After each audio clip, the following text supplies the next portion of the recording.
Title से तो आपको पता ही चला होगा और थंबनेल से तो आपको पता ही चला होगा कि ये वीडियो किस बारे में है। ये क्लास 11th और क्लास 12th जो है हम टेक्निकल पार्ट कर रहे हैं यहाँ पे, और टेक्निकल पार्ट में आज जो टॉपिक हम पढ़ने जा रहे हैं उसे कहते हैं हम एडवर्टीजमेंट।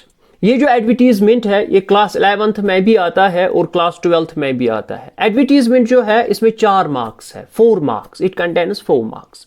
ये जो 4 मार्क्स है, लेट मी टेल यू, ये बहुत ही ज़्यादा इंपॉर्टेंट है और बहुत ही ज़्यादा इजी है, बहुत ही ज़्यादा इजी है, आप आराम से कर सकते हैं। सो आज का जो हमारा टॉपिक रहेगा वो है एडवर्टीजमेंट। लेकिन इससे पहले कि मैं आपको बता दूं एक एडवर्टीजमेंट क्या होता है, मैं आपको बता दूं कि मुझे उम्मीद है कि आपने बहुत ज़्यादा कंप्लीट किया होगा, लेकिन सबसे ज़्यादा इंपॉर्टेंट बात यह होती है कि रिवाइज करना बहुत इंपॉर्टेंट होता है एग्जाम्स में। अगर आपको एक चैप्टर रह भी जाए, 2 चैप्टर रह भी जाए, लेकिन रिवाइज कीजिए पुराने चैप्टर्स को। Revision is very must, revision. अच्छा, आज जो ये एडवर्टीजमेंट है, एडवर्टीजमेंट क्या होता है, what is an advertisement? Advertisement जो होता है ये एक ऐसी पब्लिक नोटिस होती है, एक पब्लिक को इंफॉर्मेशन देनी होती है कि देखिए मेरे पास फॉर एग्जाम्पल एक मकान है, ये मैं बेचना चाहता हूँ, या मेरे पास एक कमरा है, ये मैं रेंट पे देना चाहता हूँ, या कोई कंपनी है, हमें लोग चाहिए जो क्वालिफाइड हो, तो इस तरीके से, या कोई बंदा है जिसने फॉर एग्जाम्पल अच्छा खासा पढ़ा है और वो जॉब चाहता है, वो न्यूज़पेपर में डालेगा कि मुझे जॉब चाहिए, या कोई खो गया। आज जिस टॉपिक के बारे में हम बात कर रहे हैं वो है एडवर्टीजमेंट। देखिए एडवर्टीजमेंट जो है ये 2 टाइप्स का होता है। एक होता है क्लासिफाइड एडवर्टीजमेंट जो बिल्कुल सिंपल होता है, जिसमें कम वर्ड्स लिखने हैं, कॉन्साइज होना चाहिए, छोटा होना चाहिए, ब्रीफ होना चाहिए, ज्यादा फैंसी वर्ड्स नहीं लिखने हैं। कमर्शियल एडवर्टीजमेंट ऐसा होता है जो as the name suggests commercial, जो कॉमर्स ट्रेड में इस्तेमाल होता है। आपको कोई आइटम बेचना है, सनसिल्क शैम्पू बेचना है, तो आप कमर्शियल एडवर्टीजमेंट लिखेंगे और उनके पास अच्छा खासा पैसा होता है और दे सकते हैं। लेकिन क्लासिफाइड एडवर्टीजमेंट आम लोगों के लिए है। क्लासिफाइड एडवर्टीजमेंट में बहुत सारी किस्में आती है और हमारे एग्जाम में 11th या 12th में क्लासिफाइड एडवर्टीजमेंट ही आएगा। अब ये जो क्लासिफाइड एडवर्टीजमेंट है इसके लगभग 8 किस्में हैं। इसकी बहुत सारी किस्में हो सकती है, लेकिन 8 बहुत इंपॉर्टेंट है। 8 नहीं, रादर 7 ही बहुत ज्यादा इंपॉर्टेंट है। 7 में लगभग 6 ही बहुत ज्यादा इंपॉर्टेंट है। पहले 6 आप देखिए। एक का नाम है सिचुएशन वैकेंट, एक का नाम है सिचुएशन वांटेड, एक का नाम है फॉर सेल, एक का नाम है to let, accommodation wanted, found और मिसिंग, मैट्रिमोनियल और कैनल। अब सिचुएशन वैकेंट का क्या मतलब है? सिचुएशन के वैकेंट का मतलब ऐसा है कि अगर कोई एम्प्लॉयर है, अगर कोई कंपनी है, अगर कोई स्कूल है, अगर कोई और कोई गवर्नमेंट है, वो चाहते हैं कि हम किसी इंसान की सर्विसेज हासिल करें, यानी कि वो जॉब देना चाहते हैं। अगर कोई एम्प्लॉयर जॉब देना चाहता है तो वो सिचुएशन वैकेंट वाला उसे लिखना पड़ेगा। क्लासिफाइड एडवर्टीजमेंट एक सिचुएशन वैकेंट वाला लिखना पड़ेगा, उसके अखबार में उसे लिखना है। उसके अखबार में नहीं, अखबार किसी और का होगा, लेकिन वो कहेगा एडिटर से कि सिचुएशन वैकेंट वाला, यानी कि जगह खाली है, सिचुएशन वैकेंट, जॉब खाली है, आइए जॉब कीजिए, हमारे यहाँ पे रिज्यूमे लाइए या अपनी एप्लीकेशन लाइए, जॉब एप्लीकेशन। तो वो होता है सिचुएशन वैकेंट, अक्सर यही आता है।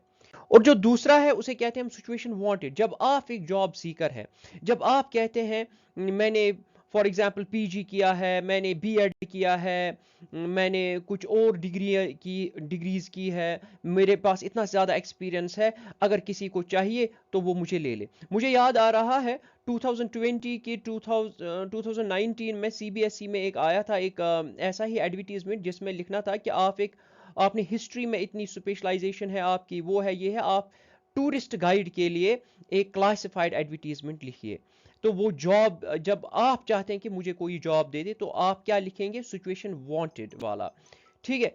इसके बाद जो है एक और एडवर्टीजमेंट है फॉर सेल।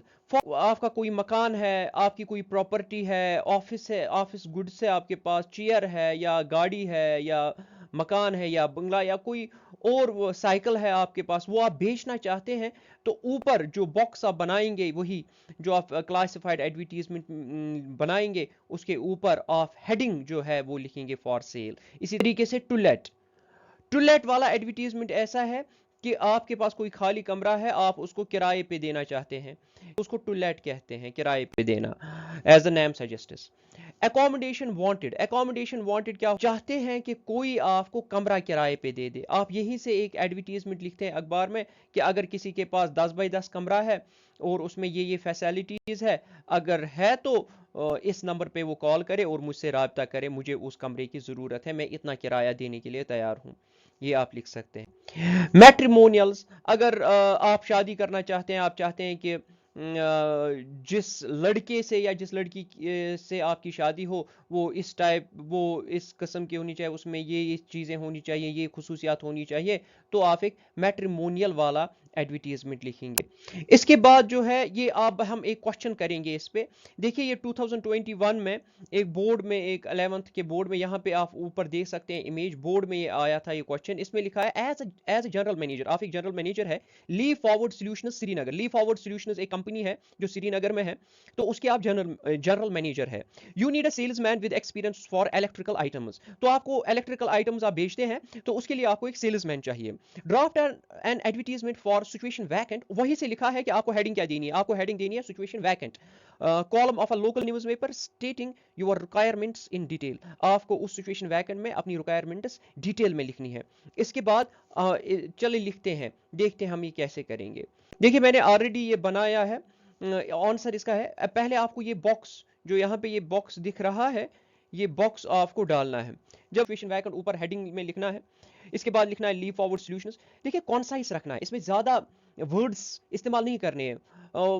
तचुन हावन की तचुन में तगा तो तच हा वक्त सोरी की नहीं, ऐसा नहीं करना है। आपको सीधे लिखना है hiring a representative for sales, qualification +2 होनी चाहिए, graduate with a minimum of 3 years of experience, ऐसे लिखा है मैंने, in the electricals electronic sectors. Obviously ये वाली चीजें इंपॉर्टेंट डिटेल्स डालनी है, फजूल वाली कोई चीज नहीं लिखनी है। Must be able to speak in fluent English and Hindi, obviously. Salary 2 lakhs per annum, तो पर एनम की सैलरी डाली है, पर ईयर की सैलरी डाली है। इंसेंटिव्स भी मिलेंगे, negotiable based on experience. For further details write to leave forward solutions यही उनका ईमेल दिया है, और उसके बाद उनका फोन नंबर भी दिया है, रादर मेरा फोन नंबर है। और ये है एक सिचुएशन वैकेंट का। इसी तरीके से आप सिचुएशन वांटेड का भी लिख सकते हैं कि मेरे पास इतनी क्वालिफिकेशन में ये हुई है, अगर किसी को मैथ टीचर चाहिए, इंग्लिश टीचर चाहिए, अगर आप हो तो मुझे वो हायर कर ले, और अगर वो हायर करना चाहता है तो वो इस नंबर पे कॉल कर दे। ये है सिचुएशन वैकेंट। शुक्रिया, बहुत शुक्रिया आप लोगों का, थैंक्स अ लॉट। अगर आप यूट्यूब से देख रहे हैं तो फॉलो कीजिए पीर साकिब व्लॉग्स की चैनल, व्लॉग्स मैंने ऐसे ही लिखा है। तो अगर आप फेसबुक से देख रहे हैं तो फॉलो कीजिए। Thank you, thanks a lot.